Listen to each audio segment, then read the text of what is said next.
वर्त न रहूं नमः रमदाना वर्त न रहूं नमः रमदाना तिस सेवी जो रखै निदाना। एक गुसाई अल्लाह मेरा हिंदू तुर्क दुहा नेवेरा। अज कब जाऊं न तीर्थ पूजा एको वेखी अवर न दूजा। पूजा करों न नमाज गुजारों एक निरंकार लहर दे समारों। एक निरंकार लेर दै समारों। ना हम हिंदू ना मुसलमान अल्लाह राम के पिंड परान। कौ कबीर ये किया बखाना गुर पीर मिल खुद खसम पछाना। कौ कबीर ये किया बखाना गुर पीर मिल खुद खसम पछाना। पुछन गल ईमान दी काजी मुल्ला कट्ठे होई वड्डा सांग वरताया। लख न सकै कुदरत कोई पुछन खोल किताब नूं हिंदू वड्डा ते मुस्लिम नोई। बाबा आखे हाजियां बाबा आखे हाजियां। शुभ अमला बाजो दोनों रोई अमला बाजो दोनों रोई। अमला बाजो दोनों अमला बाजो अमला बाजो दोनों रोई। अमला बाजो दोनों रोई। अमला बाजो दोनों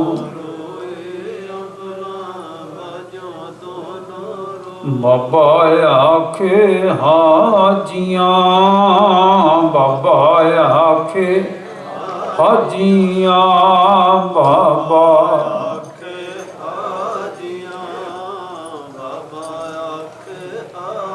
शुभ अमला बाजो दोनों रोई। अमला बाजो दोनों रोई। अमला बाजो दोनों अमला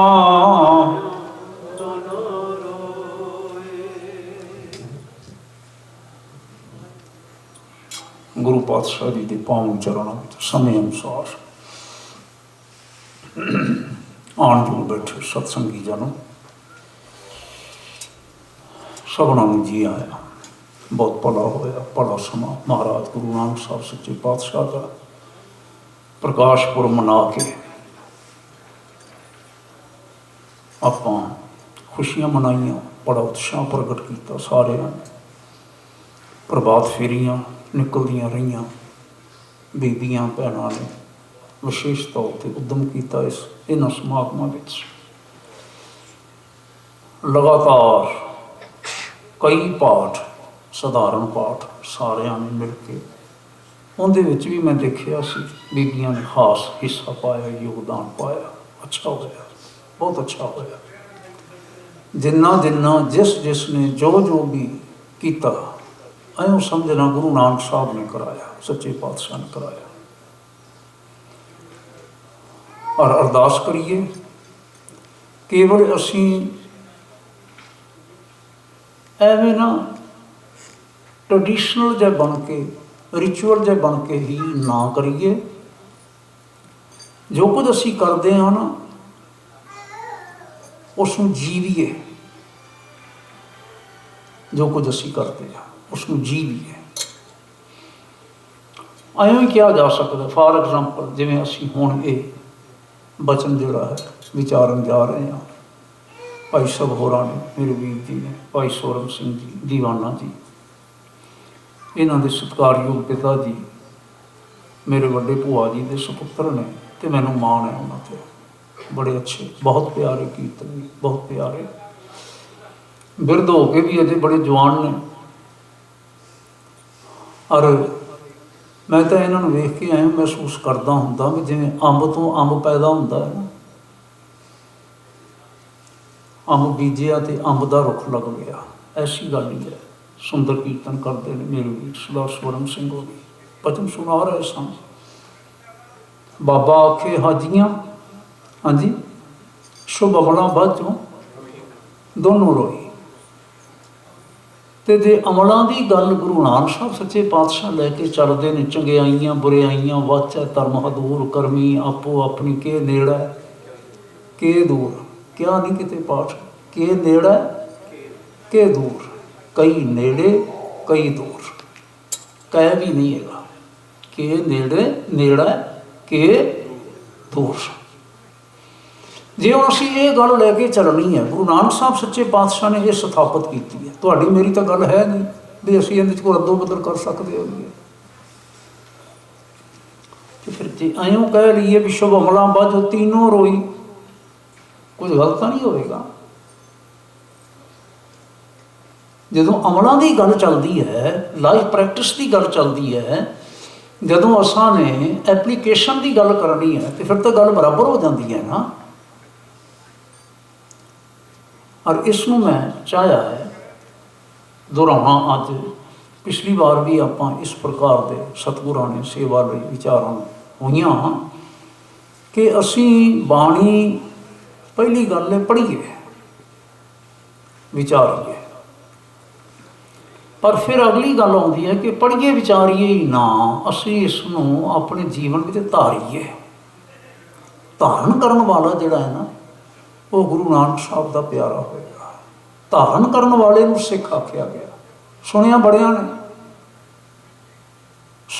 ਨੇ ਸੁਣਿਆ, ਮੱਥੇ ਬੜਿਆਂ ਨੇ ਟੇਕੇ, ਧੰਨ ਧੰਨ ਬਾਬਾ ਜੀ ਬੜਿਆਂ ਨੇ ਆਖੀ, ਫੁੱਲਾਂ ਦੀ ਵਰਖਾ ਬੜਿਆਂ ਨੇ ਕੀਤੀ, ਲੇਕਿਨ ਸਿੱਖ ਉਹ ਹੋਏ ਜਿਨ੍ਹਾਂ ਨੇ ਗੁਰੂ ਕਾ ਬਾਣੀ ਨੂੰ, ਸਿੱਖਿਆ ਨੂੰ ਧਾਰਨ ਕੀਤਾ।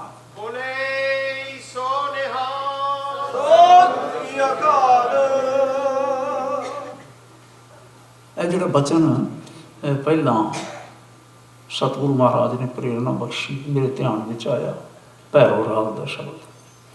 ਪੰਜਵੇਂ ਪਾਤਸ਼ਾਹ ਜੀ ਨੇ ਆਖਿਆ, ਅਖੀਰ ਤੇ ਕਹਿੰਦੇ, ਕਹੋ ਕਬੀਰ ਇਹ ਕੀਆ ਬਖਾਨਾ, ਏ ਕਬੀਰ ਆਖ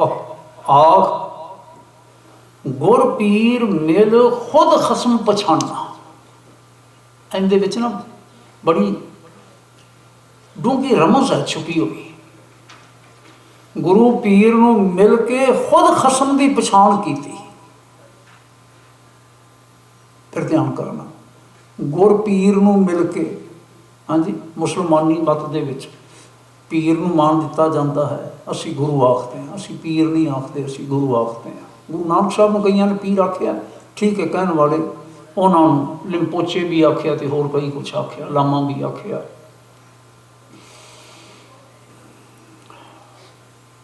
ਸਤਿਗੁਰੂ ਜੀ ਮਹਾਰਾਜ ਗੁਰੂ ਨਾਨਕ ਸਾਹਿਬ ਜੀ ਨੇ ਇੱਕ ਵਿਸ਼ੇਸ਼ ਇਹ ਗੱਲ ਕੀਤੀ ਹੈ, ਆਪਣ ਹੱਥੀਂ ਆਪਣਾ ਆਪੇ ਹੀ ਕਾਜ ਸਵਾਰੀਆ।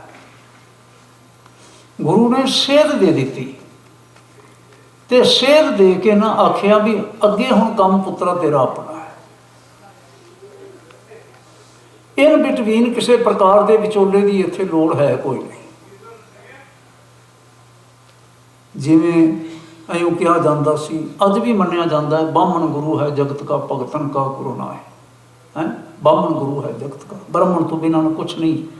ਨਾ ਤੁਹਾਡਾ ਜਨਮ ਸੰਸਕਾਰ, ਨਾ ਤੁਹਾਡਾ ਵਿਆਹ ਸੰਸਕਾਰ, ਨਾ ਤੁਹਾਡਾ ਮਰਨ ਮ੍ਰਿਤਕ ਸੰਸਕਾਰ, ਉੱਥੇ ਤਾਂ ਕਿਤਨੇ ਸਾਰੇ ਹੋਰ ਵੀ ਸੰਸਕਾਰ ਆਖੇਗਾ, ਕੁਛ ਵੀ ਨਹੀਂ ਹੋ ਸਕਦਾ ਜਦ ਤੱਕ ਬ੍ਰਾਹਮਣ ਨਹੀਂ ਆ ਕੇ ਕਰਦਾ। ਪਰ ਇੱਥੇ ਸਾਰਾ ਕੁਝ ਸਿੱਖ ਕਰ ਸਕਦਾ। जन्म संस्कार असां ने अदा करना करवाना होवे, कोई भी त्यार बरत्यार सिख, हुण ये कहण दी लोड़ नहीं बीबी के भाई जिहड़ा भी त्यार बरत्यार है, आनंद कारज करवाना होवे, ताबियां बैठ के रागी सिंघां दी सेवा कोई भी गुरु का सिख करवा सकता है। मृतक संस्कार होवे, कोई भी गुरु का सिख गुरु का लाल गल दे विच पा के है, मैं हुण एवें आखांगा जिवें अपनी साडी ट्रैडिशन है, जरूरी नहीं है कोई भी गुरु का सिख हाथ जोड़ के अरदास कर सकता है। गुर पीर मिल खुद खसम पछाणना, और नाल सतगुरां ने सच्चे पातशाह जी ने जी ये गल आखी ना, पंडित मुल्ला छाड़े दोवें, ना पंडितां वाला रहा ना मुलाणियां वाला रहा, कोई भी नहीं। हज काबे जाओ ना तीर्थ पूजा, एको सेवी अवर ना दूजा, पूजा करो ना निबाज गुजारो, एक निरंकार ले हृदय नमस्कारो, एक निरंकार ले हृदय नमस्कारो। मैनू महसूस होता है कि अज भी ना एक गल फिर दोहरा लेनी चाहिए, जरूर चेते कर लेनी चाहिए है। साडे विचों ना कुछ गुरमुख प्यारे आख्या करते ने, गुरु साहब ने वखरा नहीं कुछ भी चलाया हैगा, उन्हें तो हिंदुओं को आख्या तुसीं वधिया हिंदू बनो, मुसलमानों को आख्या तुसीं वधिया मुसलमान बनो हैं। साडे कई वीर आखदे ने, जिम्मेवार सज्जन आखदे ने, तो फिर मैं हथ जोड़ के पुछदा सवाल करदा, फिर सिख कित्थों आ गए? ये तुहाडी साडी काढ़ है, फिर सिख कित्थों आ गए? जे गुरु साहब उन्होंने करैक्ट ही करते रहे, करैक्शन सारी चलती रही है, फिर सिख कित्थों आ गए? सिक्खी कित्थों आ गई? कि ये भुल है सारी, जिहड़ा असीं कहंदे हां सिख धर्म है, ये फिर भुल है? तो फिर इस शब्द की हुण अर्थ करांगे?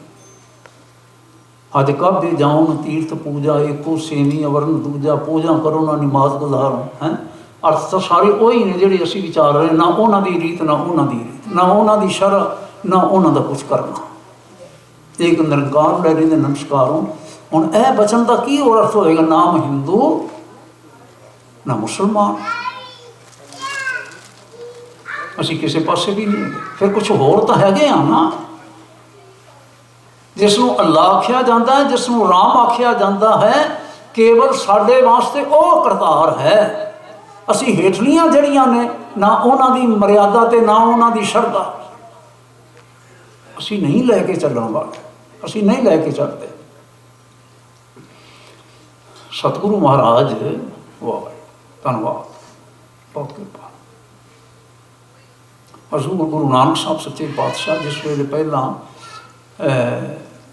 तीर्थां ते गए, जिन्होंने हिंदू तीर्थ किया जा सकता है, भावें कुरुक्षेत्र सी, हरिद्वार सी, बनारस सी, इलाहाबाद सी, हाँ जी प्रयागराज सी, किसी थां ते भी गए, तो उन्होंने भी ये गल जानन लगे हाँ दिक्कत बड़ी आई भी तुसीं हुंदे कौन हो, तुहाडा वेख के पता नहीं लगता कुछ। हिंगलाज तुसां ने नाम शायद सुनिया होवे, हिंगलाज इस वेले ना पाकिस्तान च बलोचिस्तान का छोटा जिहा हिस्सा है, तो उत्थे पुरातन गुरु साहब के जाण तो पहलां दा उत्थे मंदिर बनया होया सी। सतगुरु गए उत्थे महाराज गए, तो कितने सारे ना होर सियाने धार्मिक आगू जै सज्जन उत्थे बैठे हुए, तो वो कहंदे ने कुछ समा बैठे हो गया, तो कहंदे ने बाबा जी तुसीं हुंदे कौन हो भला? सतगुरु कहने लगे तुहानूं की लगदा सी कौन हुंदे आ? तुसीं की जज करते हो? हुण समझदे हो ना सवाल की है, तुसीं हुंदे कौन हो? कहंदे गल ये है भी तुहानूं आके बैठिਆਂ ਨੂੰ वाहवा चिर हो गया, असीं कुछ ना कुछ तुहाडी सेवा करनी चाहुंदे हां, कुछ खाण पीण पहनण रहण बहण सारा कुछ करना चाहुंदे हां, पर असीं तां करीए ना सानूं पता लगे भी तुसीं हैगे कौन हो। हुण तां भाव सी किसी किहड़ी वर्ण वंड विच आउंदे हो हैं। सतगुरु कहने लगे तुसीं की समझदे हो? कहते तुहाडा रेख भेख वेख के तो कुछ पता ही नहीं लगता, ना तुसीं माला पाई हुई है, ना तुसीं तिलक लाए हुए ने, ना तुसीं धोती पाई हुई है, ना तुसीं कुछ होर कीता होया है। सानूं कोई तुहाडीआं ऐसियां निशानियां ही कोई नहीं हैगियां असीं समझ सकीए तुसीं कौन हुंदे हो।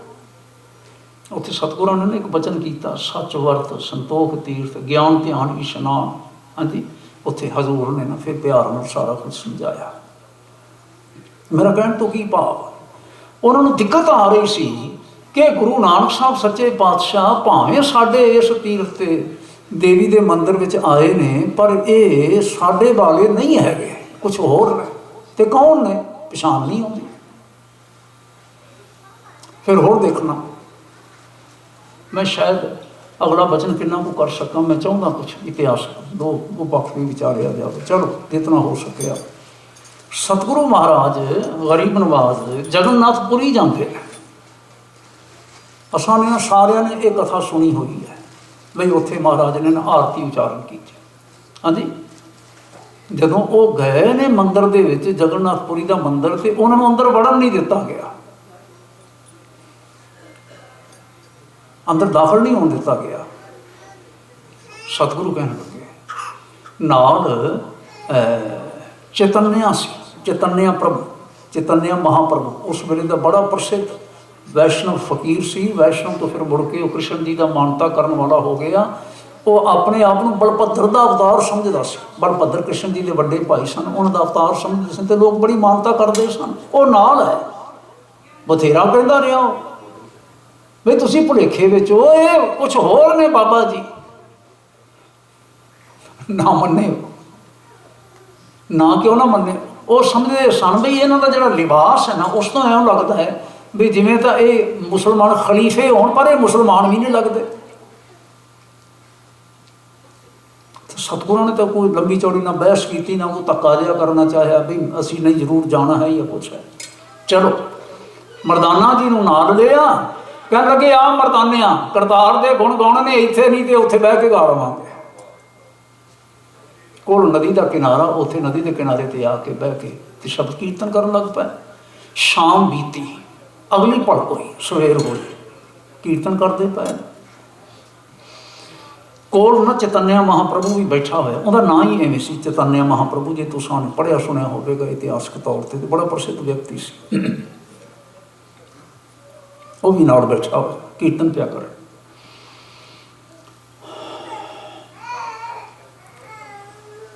ਜਗਨਨਾਥਪੁਰੀ ਦਾ ਇਲਾਕੇ ਦਾ, ਉੜੀਸਾ ਦਾ, ਉਸ ਵੇਲੇ ਵੀ ਉੜੀਸਾ ਆਖਿਆ ਜਾਂਦਾ ਸੀ, ਹੁਣ ਵੀ ਉੜੀਸਾ ਹੀ ਆਖਿਆ ਜਾਂਦਾ। ਉੜੀਸਾ ਦਾ ਰਾਜਾ ਰੁਦਰ ਪ੍ਰਤਾਪ ਦੇਵ ਲੱਭਦਾ ਲੱਭਦਾ ਲੱਭਦਾ ਲੱਭਦਾ ਉੱਥੇ ਆ ਗਿਆ।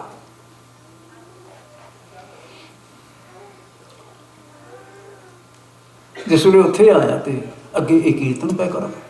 ਸਤਿਗੁਰੂ ਮਹਾਰਾਜ ਕਹਿਣ ਲੱਗੇ, ਆਓ ਰਾਣਾ। ਦਰਅਸਲ ਨਾ ਸਤਿਗੁਰੂ ਜੀ ਇੱਥੇ ਪਹੁੰਚਣ ਤੋਂ ਪਹਿਲਾਂ ਉਜੈਨ ਠਹਿਰ ਕੇ ਆਏ ਸਨ, ਤੇ ਉਜੈਨ ਉਹਦਾ ਮੁੱਖ ਕੇਂਦਰ ਸੀ। ਉਜੈਨ ਉਸ ਨੂੰ ਮਿਲੇ ਸਨ, ਉਹ ਬੜਾ ਪ੍ਰਭਾਵਿਤ ਹੋਇਆ ਸੀ। ਪਰ ਸਤਿਗੁਰੂ ਮਹਾਰਾਜ ਆਪਣੀ ਚਾਲ ਇਹ ਆਏ, ਇਹ ਰੁਦਰ ਪ੍ਰਤਾਪ ਪਿੱਛੋਂ ਆਇਆ। ਤੇ ਇਹ ਜਿਹੜਾ ਇਲਾਕਾ ਸੀ, ਇਹ ਉਸ ਦੀ ਟੈਰੀਟਰੀ ਦਾ ਹਿੱਸਾ ਸੀ।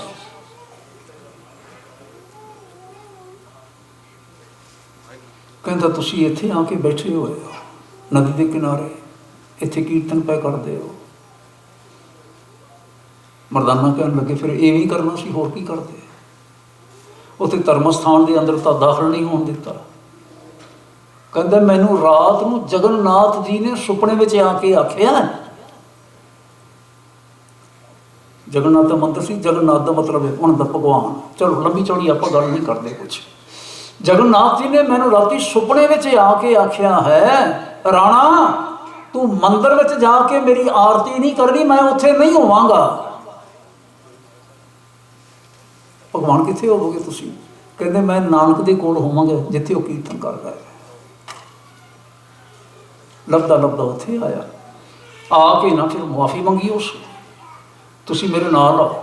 ਹੁਣ ਉੱਥੋਂ ਦਾ ਰਾਜਾ ਸੀ ਤੇ ਕੋਈ ਰੋਕ ਹਟਕ ਤੱਕ ਰੋਕ ਵਾਲੀ ਤਾਂ ਹੁਣ ਤਾਂ ਗੱਲ ਹੋ ਨਹੀਂ ਸਕਦੀ ਸੀ ਨਾ। ਉਹਨਾਂ ਬ੍ਰਾਹਮਣਾਂ ਸਾਰਿਆਂ ਨੂੰ ਜਿਸ ਵੇਲੇ ਆ ਕੇ ਸਮਝਾਇਆ, ਇਹ ਮੁਸਲਮਾਨ ਨਹੀਂ ਹੈਗੇ। ਕਹਿੰਦੇ ਹਿੰਦੂ ਵੀ ਨਹੀਂ ਹੈਗੇ। ਉਹਨਾਂ ਨੇ ਆਖਿਆ ਤੁਸੀਂ ਕਹਿੰਦੇ ਮੁਸਲਮਾਨ ਨਹੀਂ ਹੈ ਤਾਂ ਹਿੰਦੂ ਵੀ ਨਹੀਂ ਹੈਗੇ, ਅਸੀਂ ਕੀ ਸਮਝੀਏ ਕੀ ਨੇ।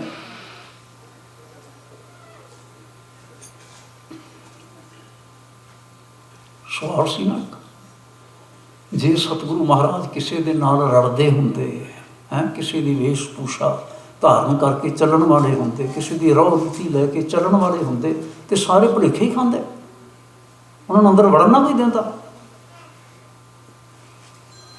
ਫਿਰ ਜਿਹੜੀ ਅਗਲੀ ਗੱਲ ਹੋਈ ਹੈ ਵੀ ਉਹ ਆਰਤੀ ਕਰਨ ਲੱਗੇ ਸਨ ਤੇ ਕਰਦੇ ਪਏ ਸਨ, ਸਤਿਗੁਰੂ ਮਹਾਰਾਜ ਜੀ ਹਜ਼ੂਰ ਉਸ ਵੇਲੇ ਹੀ ਉਹਨਾਂ ਨੂੰ ਵੇਖ ਕੇ ਮੁਸਕਰਾਏ ਦੇ ਅਤੇ ਉੱਠ ਕੇ ਬਾਹਰ ਆ ਗਏ, ਜਿੱਥੇ ਹੁਣ ਮੱਠ ਜਿਹਾ ਬਣਿਆ ਹੋਇਆ ਸੀ ਤੇ ਜਿਹਨੂੰ ਢਾਉਣ ਦਾ ਯਤਨ ਹੋਇਆ ਹੈ। ਪਤਾ ਨਹੀਂ ਹੁਣ ਕੀ ਕੁਛ ਹੋਇਆ, ਬਚਿਆ ਤੇ ਕੀ ਕੁਛ ਨਹੀਂ ਬਚਿਆ ਹੈਗਾ, ਲੇਕਿਨ ਨਿਸ਼ਾਨ ਲੰਬੇ ਸਮੇਂ ਤੋਂ ਲੈ ਕੇ ਉੱਥੇ ਟਿਕਿਆ ਹੋਇਆ ਸੀ, ਬਣਿਆ ਹੋਇਆ ਸੀ।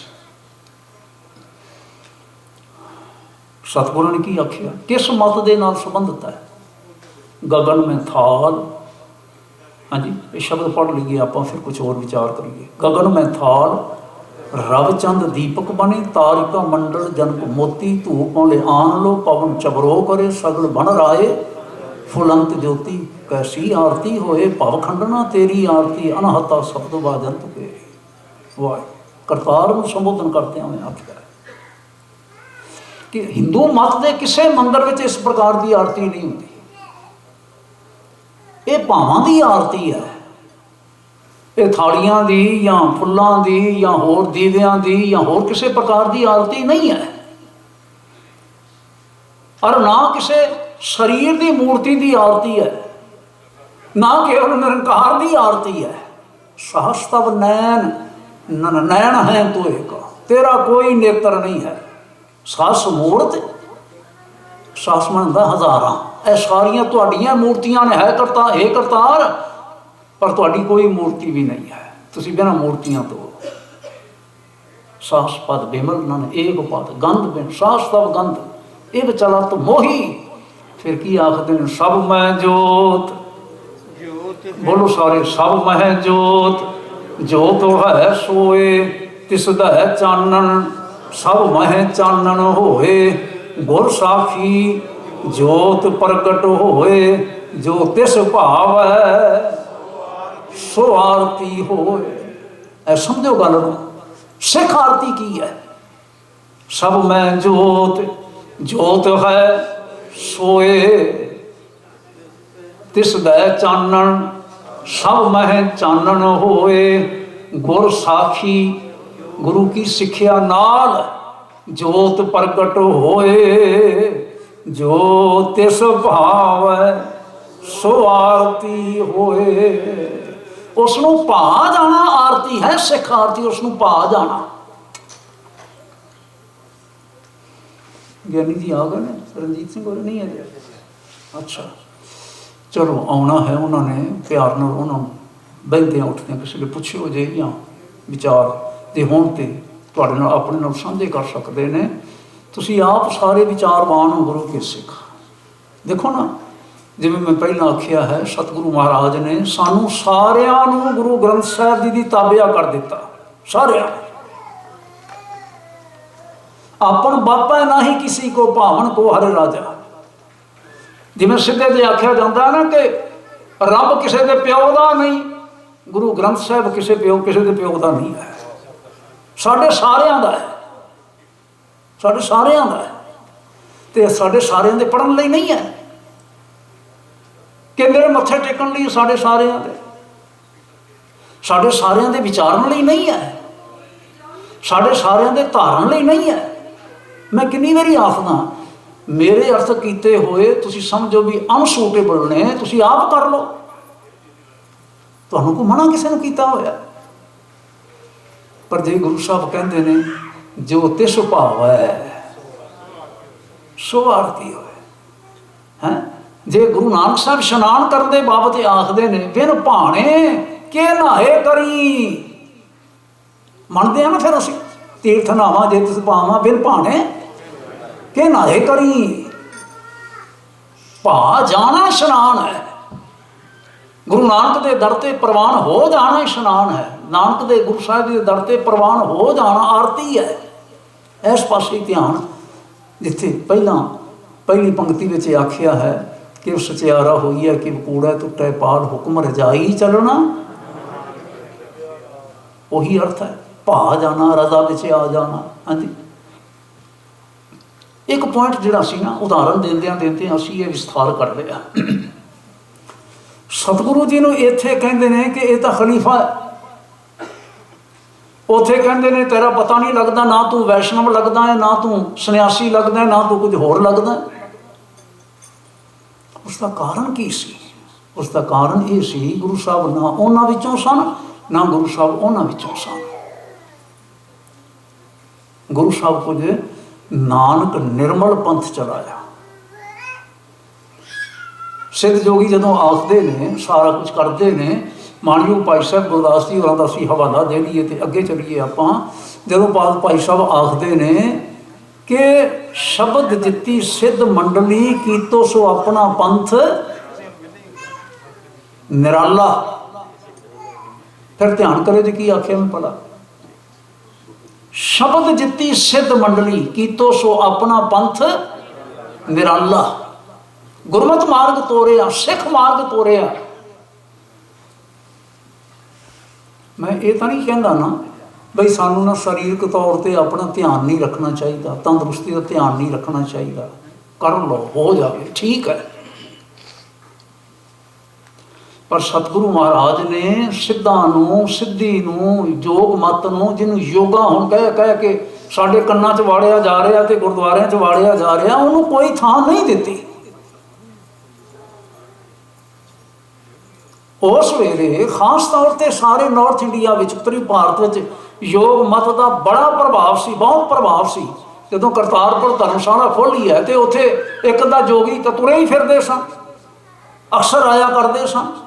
ਕਿਸੇ ਜੋਗੀ ਨੂੰ ਆਖਦੇ ਵੀ ਤੂੰ ਇੱਥੇ ਆਪਣਾ ਜਿਹੜਾ ਕੁਝ ਕਰਦਾ ਨਾ, ਢਿੱਡੀ ਹਟਾਉਂਦਾ ਜਲਾਉਂਦਾ, ਇਹ ਜੋ ਕੁਝ ਕਰਦਾ ਤੂੰ ਉਹ ਕਰ ਲਿਆ ਕਰ, ਤੇ ਸਿੱਖੋ ਤੁਸੀਂ ਬਾਅਦ ਫਿਰ 5 ਬਾਣੀਆਂ ਪੜ੍ਹ ਲਿਆ ਕਰੋ, ਜਪਜੀ ਸਾਹਿਬ ਪੜ੍ਹ ਲਿਆ ਕਰੋ।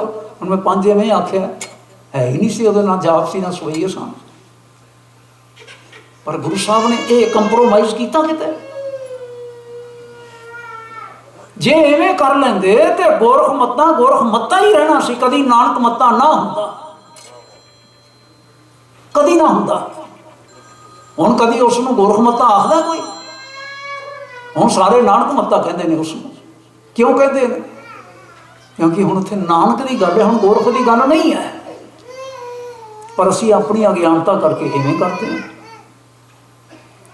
ਮੈਂ ਇੱਕ ਬਚਨ ਕਰਨ ਜਾ ਰਿਹਾ ਸਾਂ, ਵੱਡਾ ਸਾਂਗ ਵਰਤਾਇਆ ਭਾਈ ਸਾਹਿਬ ਹੋਰਾਂ ਨੇ ਪੜ੍ਹਿਆ ਤੇ ਮੇਰਾ ਧਿਆਨ ਇਸ ਪਾਸੇ ਆਇਆ। ਮੈਂ ਵਾਅਦਾ ਵੀ ਕੀਤਾ ਸੀ ਤੁਹਾਨੂੰ ਕਿ ਆਪਾਂ ਫਿਰ ਇਸ ਦੇ ਪਿਛੋਕੜ ਵਿੱਚ ਵਿਚਾਰਾਂਗੇ। ਸ਼ਾਇਦ ਪ੍ਰਭਾਤ ਫੇਰੀ ਵਿੱਚ ਚੱਲਦੇ ਹੋਇਆਂ ਗੱਲ ਕੀਤੀ ਸੀ, ਜਦੋਂ ਸਤਿਗੁਰੂ ਮਹਾਰਾਜ ਮੱਕੇ ਗਏ ਨੇ, ਕਿਤੇ ਹਜ਼ੂਰ ਨੇ ਮੱਕਾ ਫੇਰਿਆ ਕਿ ਮਨ ਫੇਰਿਆ? ਕੀ ਆਖਿਆ ਮੈਂ ਭਲਾ? ਬੋਲ। ਹੈਂ? ਮੱਕਾ ਫੇਰਿਆ ਕਿ ਮਨ ਫੇਰਿਆ? ਗੁੱਡ, ਧਿਆਨ ਰੱਖਿਓ ਤੇ ਹੁਣ। ਤੇ ਮੈਂ ਬੇਨਤੀ ਉੱਥੇ ਕੀਤੀ ਸੀ, ਗੁਰੂ ਸਾਹਿਬ ਨੇ ਮੱਕਾ ਵੀ ਫੇਰਿਆ ਤੇ ਮਨ ਵੀ ਫੇਰਿਆ। ਕੋਈ ਆਖੇਗਾ ਮੱਕਾ ਤਾਂ ਫੇਰਨਾ ਐਵੇਂ ਗੱਲ ਸਮਝਾਉਣ ਵਾਲੀ ਗੱਲ ਹੈ, ਮੱਕਾ ਥੋੜਾ ਫੇਰਿਆ ਸੀ, ਕਾਬਾ ਫੇਰਿਆ ਸੀ। ਹਾਂਜੀ, ਲੇਕਿਨ ਨਹੀਂ, ਮੱਕਾ ਹੀ ਫੇਰ ਦਿੱਤਾ ਸੀ। ਕਾਬਾ ਦਾ ਵਕਤੀ ਤੌਰ ਤੇ ਫੇਰਿਆ ਨਾ। ਜਦੋਂ ਮਨ ਫੇਰਨ ਦੀ ਗੱਲ ਅਸੀਂ ਕਰਦੇ ਹਾਂ ਤੇ ਫਿਰ ਸਾਰੇ ਮੱਕਾ ਨਿਵਾਸੀਆਂ ਨੇ ਫੇਰ ਕੇ ਰੱਖ ਦਿੱਤਾ ਗੁਰੂ ਨਾਨਕ ਸਾਹਿਬ ਸੱਚੇ ਪਾਤਸ਼ਾਹ ਨੇ। ਜਿਹੜੀ ਗੱਲ ਨਾ ਸਾਡੇ ਕਈ ਵਾਰੀ ਅਣਮੰਨੀ ਜੀ ਹੁੰਦੀ ਹੈ ਤੇ ਅਸੀਂ ਔਖੇ ਦੇ ਹੁੰਦੇ ਹਾਂ। ਦੇਖੋ ਜੀ, ਗੁਰੂ ਸਾਹਿਬ ਨੇ ਫਿਰ ਕਰਾਮਾਤ ਵਿਖਾ ਦਿੱਤੀ, ਉੱਥੇ ਅਜ਼ਮਤ ਵਿਖਾ ਦਿੱਤੀ ਜੀ। ਉੱਥੇ ਇਹ ਤਾਂ ਹੋ ਨਹੀਂ ਸਕਦਾ ਸੀ। ਸ਼ਬਦ ਕਿਤੇ ਕਮਜ਼ੋਰ ਸੀ, ਗੁਰਮਤ ਕਿਤੇ ਕਮਜ਼ੋਰ ਸੀ। ਕੌਣ ਕਹਿੰਦਾ ਗੁਰਮਤ ਕਮਜ਼ੋਰ ਸੀ ਤੇ ਗਿਆਨ ਕਮਜ਼ੋਰ ਸੀ, ਸਿੱਖੀ ਉਪਦੇਸ਼ ਕਮਜ਼ੋਰ ਸੀ? ਕੋਈ ਕਹਿੰਦਾ?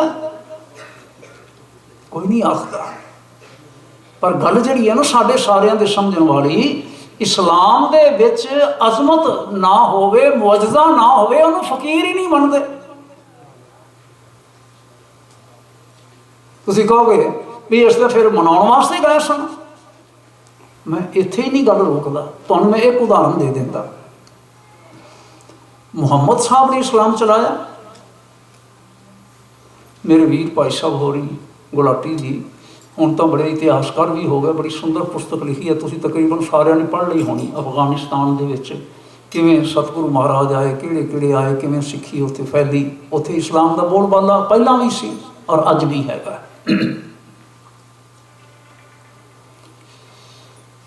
ਸਿੱਖ ਕਿੰਨਾ ਵੀ ਸਿਆਣਾ ਹੋਵੇ, ਕਿੰਨਾ ਵੀ ਵਧੀਆ ਦਾਨਸ਼ਵਰ ਹੋਵੇ, ਅਸੀਂ ਤੁਸੀਂ ਆਪਣੀ ਗੱਲ ਨਾ ਕਰੀਏ। ਮਸਕੀਨ ਦੀ ਹੋਣੀ ਸਾਡੇ ਕੋਲ ਇੱਕ ਬੜੀ ਵਧੀਆ ਉਦਾਹਰਨ ਸਨ। ਹਾਂਜੀ, ਉਹਨਾਂ ਦੇ ਪਾਏ ਦਾ ਅੱਜ ਵੀ ਸਾਡੇ ਪਾਸ ਨਾ ਇਸ ਪ੍ਰਕਾਰ ਦਾ ਇਸ ਪਹੁੰਚ ਦਾ ਵਿਦਵਾਨ ਨਹੀਂ ਹੋਏਗਾ।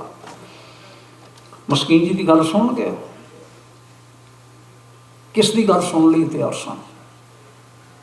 ਮੈਂ ਇਹ ਕਹਿੰਦਾ ਦੂਜਿਆਂ ਤੀਜਿਆਂ ਦੀ ਸਾਡੀ ਤੁਹਾਡੀ ਕਿਸੇ ਨੇ ਗੱਲ ਕੀ ਸੁਣਨੀ ਹੈ, ਉਹ ਤਾਂ ਮੁਹੰਮਦ ਦੀ ਸਾਹਿਬ ਦੀ ਗੱਲ ਸੁਣਨ ਲਈ ਤਿਆਰ ਨਹੀਂ ਹੋਏ। ਹਾਲ ਕੇ ਮੱਕੇ ਦਾ ਜਿਹੜਾ ਕਾਬਾ ਸੀ, ਕਾਬਾ ਦੇ ਅੰਦਰ 360 ਮੂਰਤੀਆਂ ਰੱਖੀਆਂ ਹੋਈਆਂ ਸਨ ਪਹਿਲਾਂ।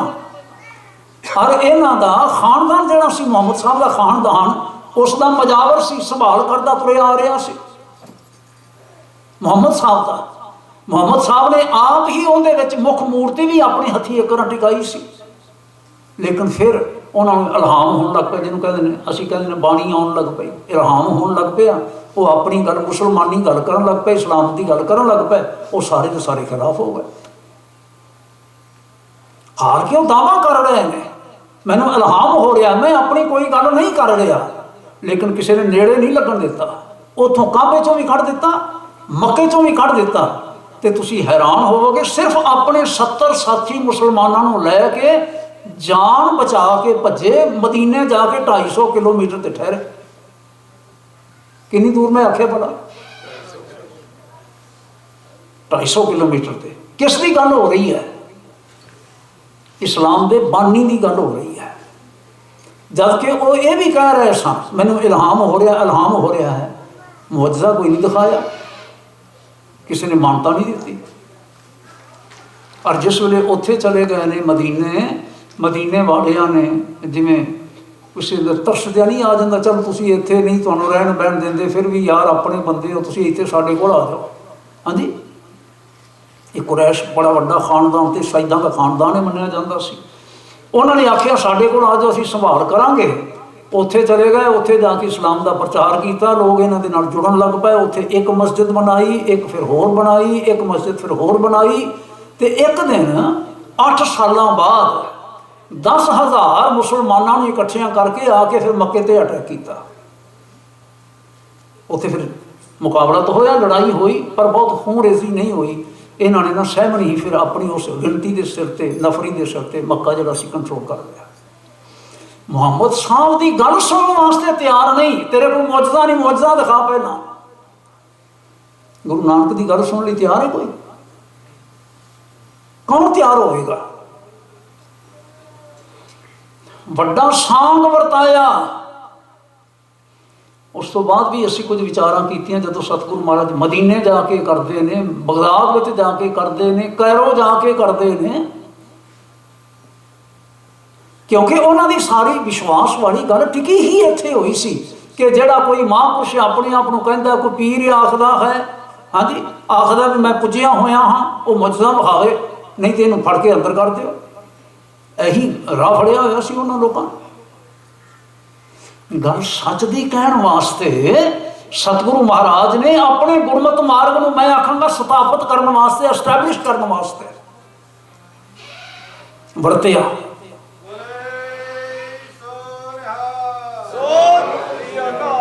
ਔਰ ਸਾਨੂੰ ਇਸ ਨੂੰ ਮੰਨਣ ਵਿੱਚ ਵੀ ਕੋਈ ਨਾ ਐਵੇਂ ਬਹੁਤਾ ਹੇਰ ਫੇਰ ਅਗਰ ਮਗਰ ਨਹੀਂ ਕਰਨਾ ਚਾਹੀਦਾ ਸਾਨੂੰ। ਮੈਂ ਨਹੀਂ ਕਰ ਸਕਦਾ, ਮੈਂ ਹੱਥ ਜੋੜ ਕੇ ਆਖਦਾ ਤੁਹਾਡੇ ਵਿੱਚੋਂ ਕੋਈ ਨਹੀਂ ਕਰ ਸਕਦਾ। ਇਹਦਾ ਮਤਲਬ ਇਹ ਨਹੀਂ ਕਿ ਗੁਰੂ ਨਾਨਕ ਨਹੀਂ ਕਰ ਸਕਦੇ।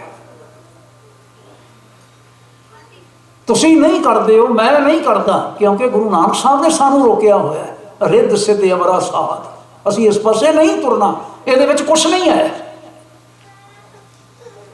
ਪਰ ਮੈਂ ਫਿਰ ਹੱਥ ਜੋੜ ਕੇ ਆਖਦਾ ਕਿ ਕੇਵਲ ਗੁਰੂ ਨਾਨਕ ਹੀ ਨਹੀਂ ਕਰ ਸਕਦੇ ਸਨ, ਉਹਨਾਂ ਦੇ ਬਾਕੀ 9 ਸਰੂਪ ਵੀ ਕਰ ਸਕਦੇ ਸਨ।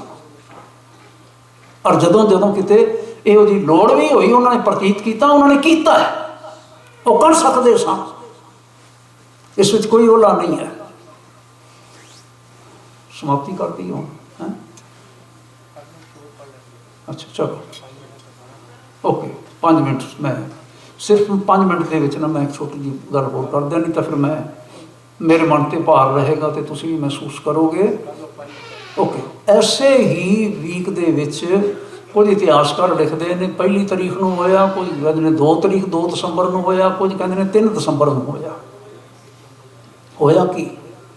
1764 ਦੇ ਵਿੱਚ 1, 2 ਜਾਂ 3 ਦਸੰਬਰ ਨੂੰ ਉਹ ਪੁਰਸ਼ ਸ਼ਹੀਦ ਹੋਇਆ ਜਿਸ ਸ਼ਹੀਦ ਦਾ ਸਥਾਨ ਸ੍ਰੀ ਅਕਾਲ ਤਖਤ ਸਾਹਿਬ ਦੇ ਪਿਛਲੇ ਪਾਸੇ ਬਣਿਆ ਹੋਇਆ ਹੈ, ਅਜੇ ਤੱਕ ਬਣਿਆ ਹੋਇਆ ਹੈ।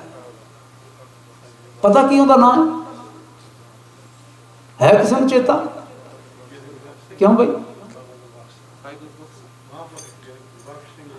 ਵਾਹ, ਬਾਬਾ ਗੁਰਬਖਸ਼ ਸਿੰਘ ਜੀ, ਅਕਾਲੀ ਨਿਹੰਗ, ਉਹਨਾਂ ਦਾ ਸਥਾਨ ਬਣਿਆ ਹੋਇਆ ਹੈ ਅਕਾਲ ਤਖਤ ਸਾਹਿਬ ਦੇ ਪਿਛਲੇ ਪਾਸੇ। ਅਹਿਮਦ ਸ਼ਾਹ ਅਬਦਾਲੀ ਨੇ 1762 ਦੇ ਵਿੱਚ ਵੱਡਾ ਘੱਲੂਘਾਰਾ ਵਰਤਾਇਆ। ਹਾਂਜੀ, ਵਾਪਸ ਮੁੜਦਾ ਹੋਇਆ ਉਸਨੇ ਹਰਿਮੰਦਰ ਸਾਹਿਬ ਦੀ ਬੇਅਦਬੀ ਕੀਤੀ, ਢਾਹਪਨ ਕੀਤੀ, ਕਿੰਨੀ ਕੁ ਕੀਤੀ ਉਸਨੇ। ਫਿਰ 64 ਦੇ ਵਿੱਚ ਫਿਰ ਜਦੋਂ ਮੁੜ ਕੇ ਆਇਆ, ਉਸ ਦੀਆਂ ਫੌਜਾਂ ਆਈਆਂ, ਇਹ ਉਸ ਦਾ 7ਵਾਂ ਹੱਲਾ ਮੰਨਿਆ ਜਾਂਦਾ ਹੈ। ਉਸਨੇ ਆ ਕੇ ਫਿਰ ਬੇਅਦਬੀ ਕਰਨੀ ਚਾਹੀ, ਲੇਕਿਨ ਉੱਥੇ ਟਿਕੇ ਹੋਏ ਸਨ ਬਾਬਾ ਗੁਰਬਖਸ਼ ਸਿੰਘ ਜੀ। ਗਿਣਤੀ ਦੇ ਕਿੰਨੇ ਸਨ? ਕਾਜ਼ੀ ਨੂਰ ਮੁਹੰਮਦ ਕਹਿੰਦਾ ਹੈ, ਜਿਹੜਾ ਇਸ ਵੇਲੇ 1764 ਦੇ ਵਿੱਚ ਅਹਿਮਦ ਸ਼ਾਹ ਅਬਦਾਲੀ ਦੇ ਨਾਲ ਆਇਆ, ਉਹ ਕਹਿੰਦਾ ਸਾਡੀ 30,000 ਫੌਜ ਸੀ ਉਸ ਵੇਲੇ। ਜਿਸ ਵੇਲੇ ਅਸੀਂ ਨਾ ਇਹ ਹੁਣ ਸ਼ਬਦ ਵਰਤਦਾ, ਕਹਿੰਦਾ ਕਾਫਰਾਂ ਦੇ ਇਸ ਥਾਂ ਤੇ ਪਹੁੰਚੇ ਨਾ, ਤੇ ਅੰਦਰੋਂ 30 ਸਿਖੜੇ ਨਿਕਲੇ ਬਾਹਰ। 30 ਕਹਿੰਦੇ ਨੇ ਉਹ ਕਿਤੇ ਲੜਨ ਵਾਸਤੇ ਨਿਕਲੇ? ਕਹਿੰਦੇ ਨਹੀਂ, ਲੜਨ ਵਾਸਤੇ ਨਹੀਂ ਨਿਕਲੇ, ਉਹ ਤਾਂ ਮਰਨ ਵਾਸਤੇ ਨਿਕਲੇ। ਉਹ ਮਰਨ ਵਾਸਤੇ ਨਹੀਂ ਨਿਕਲੇ, ਉਹ ਤਾਂ ਲਹੂ ਦੇ ਵਿੱਚ ਨਹਾਉਣ ਵਾਸਤੇ ਨਿਕਲੇ ਸਨ। ਉਹਨਾਂ ਨੂੰ ਪਤਾ ਸੀ ਕਿ 30,000 ਦੇ ਨਾਲ ਅਸੀਂ ਲੜ ਨਹੀਂ ਸਕਦੇ, ਮੁਕਾਬਲਾ ਨਹੀਂ ਹੁੰਦਾ। ਲੜਾਈ ਹੁੰਦੀ ਹੈ ਮੁਕਾਬਲੇ ਦੀ, ਬਰਾਬਰੀ ਦੀ, ਜਿੱਥੇ ਜਿੱਤ ਜਾਣ ਦੀ, ਜਿੱਤ ਸਕਣ ਦੀ ਸੰਭਾਵਨਾ ਹੋਵੇ। 30 ਨੇ 30,000 ਨੂੰ ਕੀ ਜਿੱਤਣਾ ਹੋਇਆ ਭਲਾ? ਕਹਿੰਦੇ ਖੂਨ ਵਿੱਚ ਨਹਾਉਣ ਵਾਸਤੇ ਨਿਕਲੇ ਸਨ। ਲੇਕਿਨ ਭਾਈ ਸਾਹਿਬ ਹੋਰੀ, ਭਾਈ ਰਤਨ ਸਿੰਘ ਹੋਣੀ ਬੜੇ ਵਿਸਥਾਰ ਨਾਲ ਲਿਖਦੇ ਨੇ, ਇਹ ਲੜਾਈ ਸ਼ੁਰੂ ਹੋਣ ਤੋਂ ਪਹਿਲਾਂ ਬਾਬਾ ਜੀ ਹੋਰਾਂ ਨੇ ਆਪ ਇਸ਼ਨਾਨ ਕੀਤਾ, ਸਾਥੀਆਂ ਨੂੰ ਆਖਿਆ ਇਸ਼ਨਾਨ ਕਰ ਲਓ। ਫੌਜਾਂ ਗਈਆਂ ਨੇ, ਹੁਣ ਮਰਨ ਦੀ ਗੱਲ ਹੈਗੀ ਹੈ, ਜਿਨ੍ਹਾਂ ਨੇ ਤਾਂ ਸ਼ਹੀਦ ਹੋਣਾ ਹੈ ਸਾਡੇ ਨਾਲ ਆ ਜਾਓ। ਲੇਕਿਨ ਜਿਨ੍ਹਾਂ ਦੀਆਂ ਘਰ ਦੀਆਂ ਜ਼ਿੰਮੇਵਾਰੀਆਂ ਨੇ, ਬੱਚੇ ਚੇਤੇ ਆਉਂਦੇ ਨੇ, ਪਰਿਵਾਰ ਚੇਤੇ ਆਉਂਦੇ ਨੇ, ਜੋ ਲਿਜਾਣਾ ਦੇ ਇੱਥੋਂ ਲੈ ਜਾਓ ਤੇ ਆਪਣੇ ਆਪਣੇ ਘਰਾਂ ਨੂੰ ਚਲੇ ਜਾਓ। ਇੱਥੇ ਉਹ ਰਵੇ ਜਿਹਨੇ ਸ਼ਹੀਦ ਹੋਣਾ ਹੈ। ਜਿਸ ਵੇਲੇ ਆਮਣੇ ਸਾਹਮਣੇ ਫੌਜਾਂ ਹੋਈਆਂ, ਦਵੱਲੀ ਵਾਰ ਹੋਇਆ, ਤੇ ਪਹਿਲੇ ਵਾਰ ਦੇ ਨਾਲ ਪਹਿਲ ਉਹਨਾਂ ਨੇ ਕੀਤੀ ਤੇ ਬਾਬਾ ਜੀ ਹੋਰਾਂ ਦਾ ਸੀਸ ਲੈ ਗਿਆ। ਲੇਕਿਨ ਬਾਬਾ ਜੀ ਦੇ ਹੱਥਾਂ ਵਿੱਚ ਖੰਡਾ ਸੀ, ਉਹਨਾਂ ਨੇ ਸੀਸ ਲਾਉਣ ਵਾਲੇ ਦੇ ਆਇਓਂ ਫੇਰਿਆ, ਇੱਥੋਂ ਲੈ ਕੇ ਨਾ ਸਾਰੇ ਦਾ ਸਾਰਾ ਸਰੀਰ ਹੀ ਚੀਰ ਕੇ ਰੱਖ ਦਿੱਤਾ। ਰੁਕੇ ਨਹੀਂ, ਫਿਰ ਉਵੇਂ ਹੀ ਨਾ ਬਿਨਾਂ ਸੀਸ ਤੋਂ ਧੜ ਲੜਦਾ ਜਾ ਰਿਹਾ ਸੀ।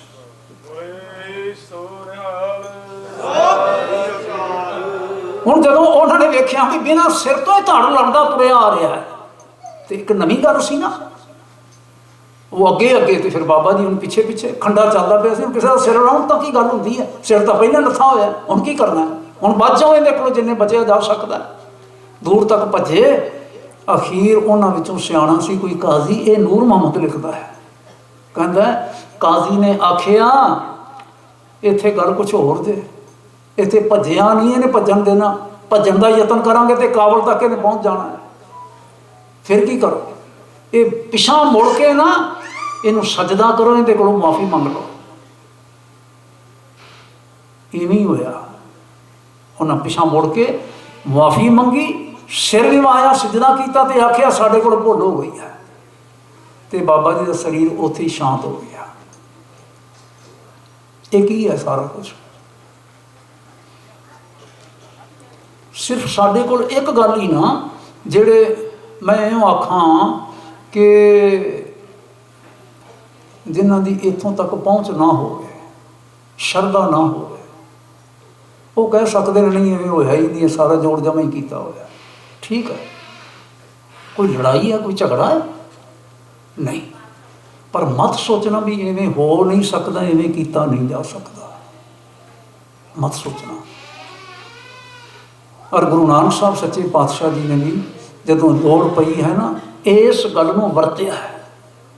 ਜਹਾਂ ਵੱਡੋ ਕੋਟ ਤਹਾਂ ਕਰਾਮਾਤ ਤੋਪ ਸਮ, ਢਾਹ ਕੇ ਮੈਦਾਨ ਕੀਨੀ ਮਿਲੇ ਆਰੇ ਹਾਰਿਆ। ਗਿਆਨ ਚਰਚਾ ਸਾਰੀਆਂ ਵਿਚਾਰਾਂ ਕੀਤੀਆਂ, ਜਿੱਥੇ ਕਰਾਮਾਤ ਵਾਲਾ ਕਿਲਾ ਆ ਗਿਆ ਨਾ, ਉੱਥੇ ਫਿਰ ਗੁਰੂ ਸਾਹਿਬ ਨੇ ਆਪਣਾ ਵੀ ਤੋਪਖਾਨਾ ਲਾਤਾ। ਭਾਈ ਸੰਤੋਖ ਸਿੰਘ ਇਵੇਂ ਰੱਖਦੇ ਨੇ, ਕਹਿੰਦੇ ਨੇ ਤੋਪਖਾਨਾ ਲਾਤਾ ਤੇ ਢਾਹ ਕੇ ਮੈਦਾਨ ਕੀ ਨਹੀਂ, ਸਾਰੇ ਫਿਰ ਪੱਧਰ ਕਰ ਦਿੱਤੇ। ਮਿਲੇ ਅਰ ਹਾਰਿਆ, ਅਰੀ ਹੁੰਦਾ ਹੈ ਦੁਸ਼ਮਣ, ਫਿਰ ਦੁਸ਼ਮਣ ਹਾਰ ਕੇ ਪੈਰੀਂ ਆ ਕੇ ਪਿਆ ਗੁਰੂ ਨਾਨਕ ਸਾਹਿਬ ਸੱਚੇ ਪਾਤਸ਼ਾਹ ਨੇ। ਸਿੱਧ ਵੀ ਇਵੇਂ ਹੀ ਹੋਏ ਨੇ, ਇਹ ਪੜ੍ਹ ਲਓ, ਜੰਤਰ ਮੰਤਰ ਕਰ ਝੜ ਪਏ, ਪੜ੍ਹ ਲਓ ਸਾਰਾ ਕੁਝ। ਸਿੱਧਾਂ ਨੇ ਵੀ ਘੱਟ ਨਹੀਂ ਕੀਤੀ, ਔਰ ਬ੍ਰਾਹਮਣਾਂ ਦੇ ਵੀ ਜੰਤਰ ਮੰਤਰ ਵਾਲੇ ਬੜੇ ਹੈਗੇ ਸਨ, ਤੇ ਇੱਧਰ ਤਾਂ ਹੈਗੇ ਹੀ ਹੈਗੇ ਸਨ ਕਰਾਮਾਤਾਂ ਨੂੰ ਮੰਨਣ ਵਾਲੇ। ਲੇਕਿਨ ਸਤਿਗੁਰੂ ਮਹਾਰਾਜ ਸੱਚੇ ਪਾਤਸ਼ਾਹ ਜੀ ਨੇ ਐਸੀ ਕਲਾ ਵਰਤਾਈ, ਉੱਥੇ ਵੀ ਪਹੁੰਚੇ ਜਦੋਂ, ਤੇ ਉਹਨਾਂ ਨੇ ਵੀ ਇਸ ਗੱਲ ਨੂੰ ਰਿਅਲਾਈਜ਼ ਕੀਤਾ। ਵੱਡਾ ਸਾਂਗ ਵਰਤਾਇਆ, ਵੱਡਾ ਸਾਂਗ ਵਰਤਾਇਆ, ਵੱਡਾ, ਆਖੋ ਸਾਰੇ ਆਖੋ ਤਗੜੇ ਹੋ ਕੇ। ਹੁਣ ਮੈਂ ਫਿਰ ਆਖਾਂਗਾ ਤੁਹਾਨੂੰ, ਮੇਰੇ ਕੀਤੇ ਅਰਥ ਨਾ ਢੁਕਵੇਂ ਲੱਗਣ ਤੇ ਆਪ ਅਰਥ ਕਰ ਲਓ। ਸਾਂਗ ਦੇ ਕਿਹੜੇ ਅਰਥ ਕਰਨੇ, ਪਖੰਡ ਦੀ ਇਹ ਕਰਾਂਗੇ ਅਰਥ, ਕੀ ਕਰਾਂਗੇ ਅਰਥ ਅਸੀਂ, ਕਿਹੜਾ ਸਾਂਗ ਵਰਤਾਇਆ। ਔਰ ਨਾਲ ਭਾਈ ਸਾਹਿਬ ਉਹਨਾਂ ਨੇ ਆਖਿਆ ਹੈ, ਭਾਈ ਗੁਰਦਾਸ ਜੀ ਨੇ, ਨਾ ਕਿਸੇ ਅੱਜ ਦੇ ਸਿੱਖ ਨੇ ਲਿਖਿਆ ਹੈ, ਨਾ ਕਿਤੇ ਮੈਂ ਲਿਖਿਆ ਹੈ। ਆਖਿਆ ਲੱਖ ਨਾ ਸਕਤਾ ਕੁਦਰਤ ਕੋਈ, ਕੁਦਰਤ ਸ਼ਬਦ ਦਾ ਅਰਥ ਹੁੰਦਾ ਹੈ ਸ਼ਕਤੀ। ਇੰਨੀ ਸ਼ਕਤੀ ਗੁਰੂ ਬਾਬਾ ਜੀ ਦੇ ਅੰਦਰ ਨਹੀਂ ਕੋਈ ਸਮਝ ਸਕਿਆ। ਤੇ ਫਿਰ ਜਦੋਂ ਸਵਾਲ ਕੀਤਾ ਨੇ, ਖੋਲ ਕਿਤਾਬ ਨੂੰ, ਹਿੰਦੂ ਵੱਡਾ ਕਿ ਮੁਸਲਮਾਨ ਹੋਈ, ਜਿਵੇਂ ਇੱਕ ਹਥਿਆਰ ਹੀ ਉਹਨਾਂ ਰੱਖਿਆ ਸੀ ਵੀ ਮੱਕੇ ਵਿੱਚ ਆ ਕੇ ਕੋਈ ਹਿੰਦੂਆਂ ਦੀ ਗੱਲ ਕਰ ਸਕੇਗਾ, ਕਿਸੇ ਹੋਰ ਦੀ ਗੱਲ ਕਰ ਸਕੇਗਾ, ਵੀ ਹਿੰਦੂ ਵੀ ਚੰਗੇ ਨੇ।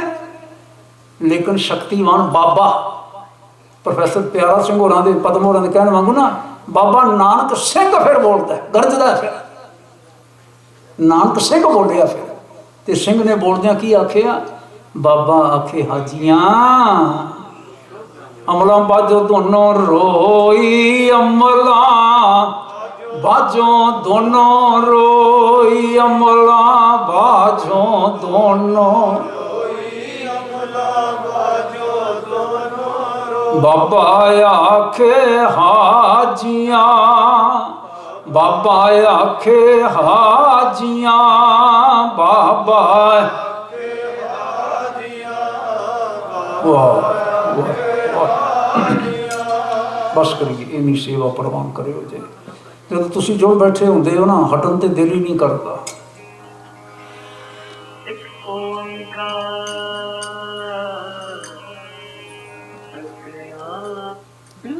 ਖਿਮਾ ਬਖਸ਼ਣਾ, ਬਹੁਤ ਬਹੁਤ ਤੁਹਾਡਾ ਧੰਨਵਾਦ।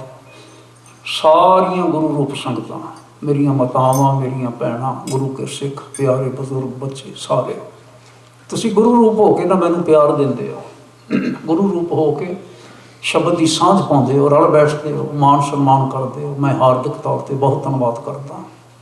ਔਰ ਸਰਦਾਰ ਬਲਬੀਰ ਸਿੰਘ ਜੀ ਪਾਵਾ, ਇਹਨਾਂ ਦੀ ਸਾਰੀ ਟੀਮ, ਮੈਂ ਨਾਮ ਲੈਣ ਲੱਗਾ ਤੇ ਮੈਂ ਜ਼ਰੂਰ ਭੁੱਲ ਜਾਣੇ ਨੇ, ਨਾ ਮੈਨੂੰ ਪਤਾ ਹੀ ਹੈ, ਤੇ ਮੈਂ ਭੁੱਲ ਜਾਣੇ ਨੇ ਜਿੰਨੇ ਕੋਈ ਹੈਗੇ ਨੇ।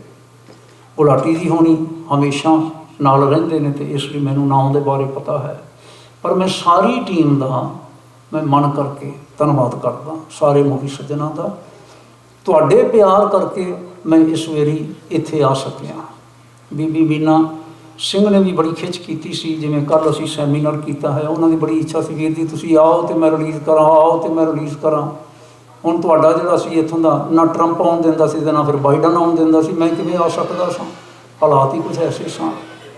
ਚਲੋ ਅਣਜਰ ਹੋਇਆ, ਦਰਸ਼ਨ ਤਾਂ ਮੈਂ ਕਰਨੇ ਸੀ ਬੰਗਲਾ ਸਾਹਿਬ ਪਹੁੰਚ ਕੇ ਗਿਆਨੀ ਜੀ ਹੋਰਾਂ ਦੇ, ਹੁਣ ਗਿਆਨੀ ਹੋਰਾਂ ਨੂੰ ਇੱਥੇ ਆਉਣਾ ਪਿਆ ਦਰਸ਼ਨ ਦੇਣ ਵਾਸਤੇ। ਧੰਨਵਾਦ ਹੋਇਆ, ਬਹੁਤ ਭਲਾ ਹੋਇਆ।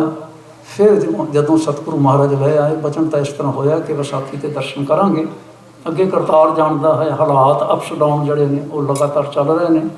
ਸੇਵਾ ਦੇ ਦੌਰਾਨ ਅਨੇਕਾਂ ਭੁੱਲਾਂ ਜ਼ਰੂਰ ਹੋਈਆਂ ਹੋਣਗੀਆਂ, ਜਾਣੇ ਅਣਜਾਣੇ। ਮੈਂ ਹੱਥ ਜੋੜ ਕੇ ਸਭਨਾਂ ਪਾਸੋਂ ਮੁਆਫੀ ਮੰਗਦਾ।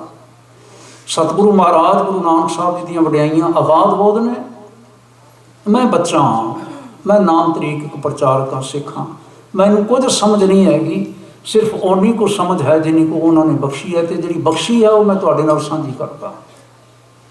ਕਿਸੇ ਦੀਆਂ ਭਾਵਨਾਵਾਂ ਨੂੰ ਹਰਟ ਕਰਨਾ, ਸੈਂਟੀਮੈਂਟਸ ਨੂੰ ਹਰਟ ਕਰਨਾ ਬਿਲਕੁਲ ਮੇਰੀ ਕਦੀ ਇੱਛਾ ਨਹੀਂ ਹੋਈ, ਨਹੀਂ। ਮਹਾਰਾਜ ਕੋਲ ਅਰਦਾਸ ਕਰੋ, ਜਿਵੇਂ ਤੁਸੀਂ ਸੋਚਦੇ ਹੋ ਮੈਂ ਸੋਚਣ ਲੱਗ ਪਾਵਾਂ, ਬਸ ਇੰਨੀ ਗੱਲ ਹੀ ਹੋ ਸਕਦੀ ਹੈ। ਪਰ ਜਿਹੋ ਜੀ ਸੋਚ ਮੈਨੂੰ ਦਿੱਤੀ ਹੈ ਉਸ ਦੇ ਅਨੁਕੂਲ, ਉਸ ਦੇ ਅਨੁਸਾਰ ਮੈਂ ਜਿਵੇਂ ਸਮਝਦਾ ਵੀ ਇਹ ਬਚਨ ਗੁਰੂ ਕੇ ਮਹਾਰਾਜ ਸੱਚੇ ਪਾਤਸ਼ਾਹ ਦੀ ਵਡਿਆਈ ਦੇ ਅਨੁਕੂਲ ਹੈ, ਮੈਂ ਕਹਿਣ ਦਾ ਯਤਨ ਕਰਦਾ। ਭੁੱਲਾਂ ਦੀ ਖਿਮਾ ਬਖਸ਼ਿਓ ਜੀ। ਗਿਆਨੀ ਕੁਲਦੀਪ ਸਿੰਘ ਜੀ, ਸਾਰੇ ਸਾਥੀਆਂ ਦਾ, ਰੰਗੀਲਾ ਜੀ ਹੋਰਾਂ ਦਾ, ਮਾਨਯੋਗ ਹਰਵਿੰਦਰ ਸਿੰਘ ਜੀ ਹੋਰਾਂ ਦਾ, ਸਾਰੀ ਟੀਮ ਦਾ, ਮੈਨੇਜਰੀਅਲ ਟੀਮ ਦਾ ਹਾਰਦਿਕ ਤੌਰ 'ਤੇ ਧੰਨਵਾਦ। ਗੱਜ ਕੇ ਫਤਿਹ ਬੁਲਾਇਓ ਜੀ। ਵਾਹਿਗੁਰੂ ਜੀ ਕਾ ਖਾਲਸਾ, ਵਾਹਿਗੁਰੂ ਜੀ ਕੀ ਫਤਿਹ। ਮਾਨਯੋਗ ਗਿਆਨੀ ਜੀ ਹੋਰਾਂ ਨੂੰ, ਸਿੰਘ ਸਾਹਿਬ ਗਿਆਨੀ ਰਣਜੀਤ ਸਿੰਘ ਹੋਰਾਂ ਨੂੰ ਜੀ ਆਇਆਂ।